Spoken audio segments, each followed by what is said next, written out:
As desigualdades regionais no Brasil são um fato, e isso engloba tanto desigualdades culturais como desigualdades socioeconômicas. É muito comum conversarmos sobre isso, inclusive em conversas informais, mas dessas conversas às vezes saem algumas afirmações que nem sempre correspondem à realidade dos fatos. É um fato também que o Sudeste é a região mais rica do país. Mas será que é verdade que as regiões mais ricas do país transferem as suas riquezas ou sustentam as regiões mais pobres do país? Vamos conversar sobre isso nesse vídeo.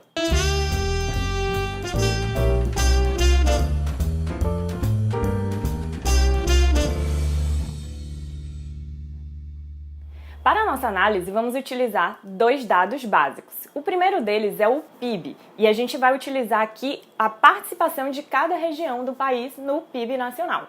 O PIB é uma sigla que designa o Produto Interno Bruto e representa todos os bens e serviços finais, a riqueza produzida por uma determinada região em um determinado período, e é um dado bastante utilizado para as análises de macroeconomia. O segundo dado que vamos utilizar é a participação de cada região no Índice de Potencial de Consumo do Brasil.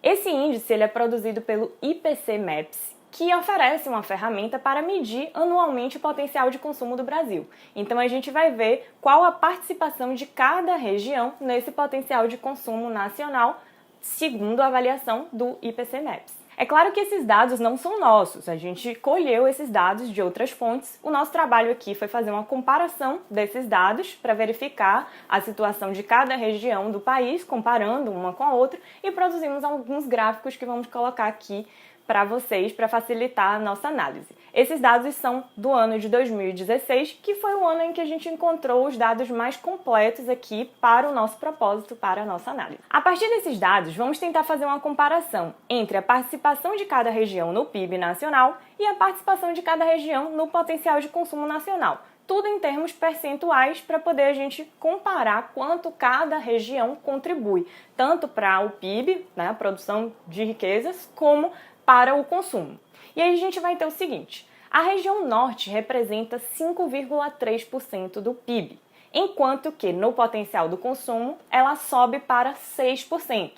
A região nordeste representa 14,4% do PIB nacional, enquanto que no potencial de consumo ela sobe para 19,1%.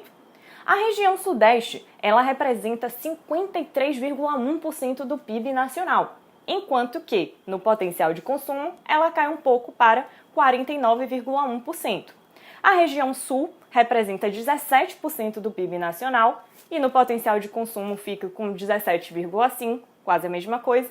E a região centro-oeste representa 10,2% do PIB e representa 8,4% do potencial de consumo nacional. Vamos colocar essas duas informações em dois gráficos distintos para a gente comparar aqui ao mesmo tempo na tela e vocês visualizarem melhor a participação de cada região. Desse lado, vamos colocar aqui o percentual de cada região no PIB para a gente avaliar melhor essa participação comparativa de cada região.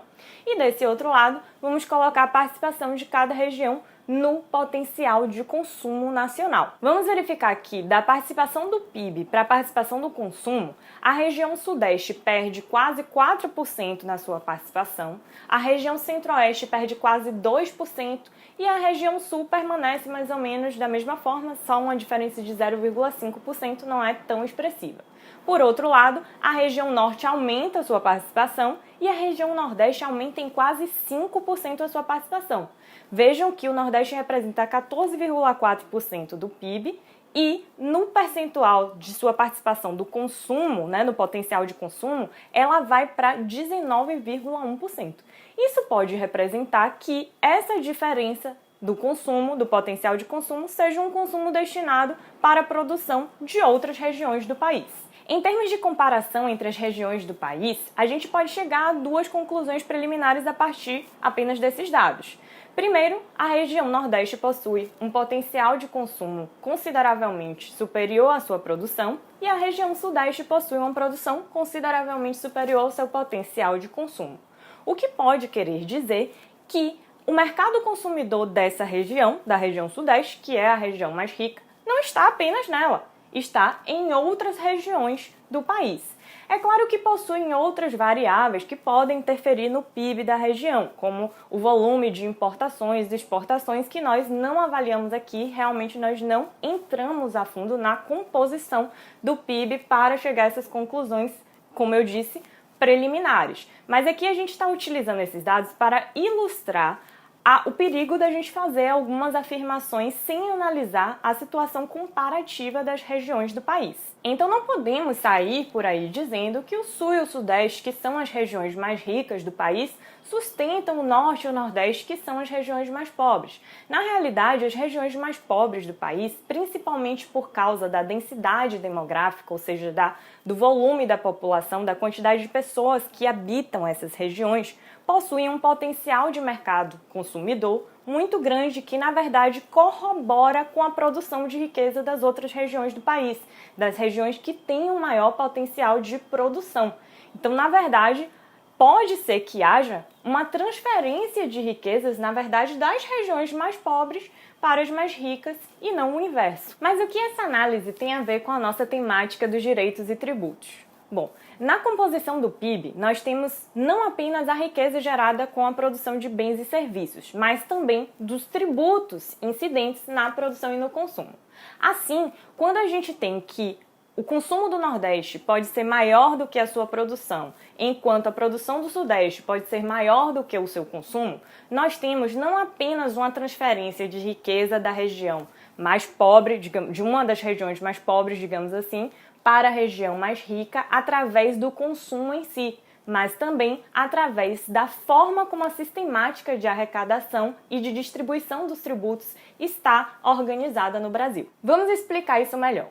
Quando um produto é produzido na região Sudeste e vendido para todo o Brasil, essa região ganha não apenas a riqueza gerada com o consumo em si desse produto, mas tratando-se de uma mercadoria, essa região fica com todo o ICMS incidente nas operações que ocorrem dentro da própria região, assim como parte considerável do ICMS das operações destinadas a outras regiões do país. Isso porque o critério de tributação do ICMS no Brasil ainda está muito concentrado na origem e não no destino da mercadoria. Assim, a receita do imposto vai muito mais para o estado onde a mercadoria foi produzida do que onde a mercadoria foi consumida, que é de onde sai a riqueza para o consumo da mercadoria. Até 2014, se a venda da mercadoria fosse realizada para um consumidor final não contribuinte do imposto situado em outro estado da federação, o estado de origem ficava com 100% do ICMS incidente nessa operação, ficava com todo o ICMS dessa venda. A partir de 2015, com a emenda constitucional número 87, isso foi dividido gradativamente. O imposto incidente nessa operação interestadual foi sendo dividido entre a origem e o destino.